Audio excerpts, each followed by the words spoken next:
The sound was sort of like a tidal wave coming to town. It was sort of like a... She's definitely coming, and by the sounds of things, she's a little bit cranky. It was like a big, angry, hungry monster just rolled over the hill into Mogo. I was absolutely petrified, and I could not stop apologising to my son because I wanted to stay. And I felt bad that I'd put us into the situation.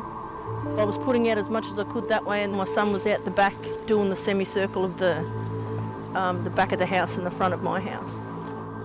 This area caught on.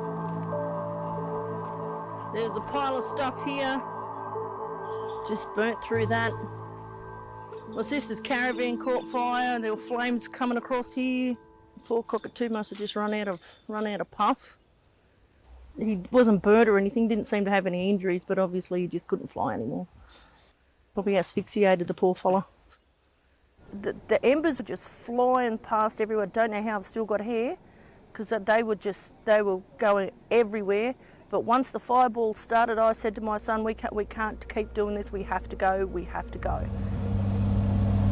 We had all the cars all lined up, ready to evacuate, and a big fireball just came out of nowhere. And I was like, yeah, this is it.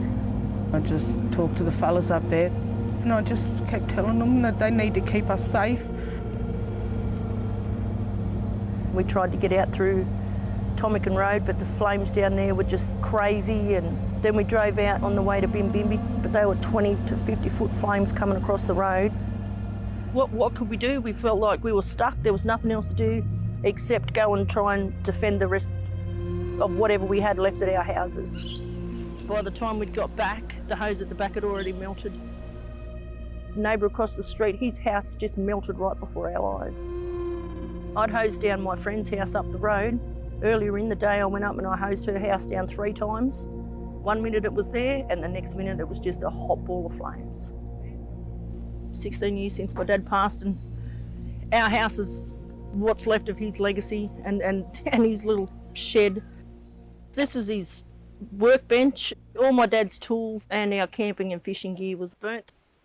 Definitely the scariest thing I've ever experienced in my life. But I'm just glad that I saved my mum's house. I think on top of everything else, if that would have gone, she'd be a hot mess.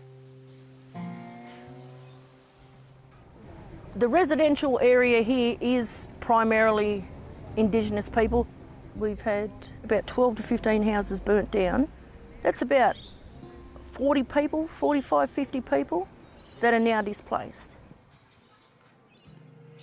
50% of the houses that are here still have generations living in the one house. That's not just I've bought my house and I live in it.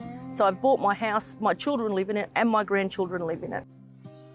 We had a rent-to-buy scheme through the Lands Council, so a lot of our parents were fortunate enough to be able to buy their houses. And a lot of them now are elderly people. A lot of people are probably underinsured. They've been here for 40 years, 40 plus years. This Mogo is the only place that they've known to be home, and this is where they want to be. A lot of history has gone with the Land Council. All our work stuff's gone, all our data collection. Artefacts that had been collected by the Land Council over the years, it's now all dust. Being so connected to the land through my work and through my ancestry, it's been really hard because we're grieving for the families that have lost their houses and things that you owned personally that's gone in the fire. But me personally, I'm grieving for the plants. I'm grieving for the animals that have been lost too.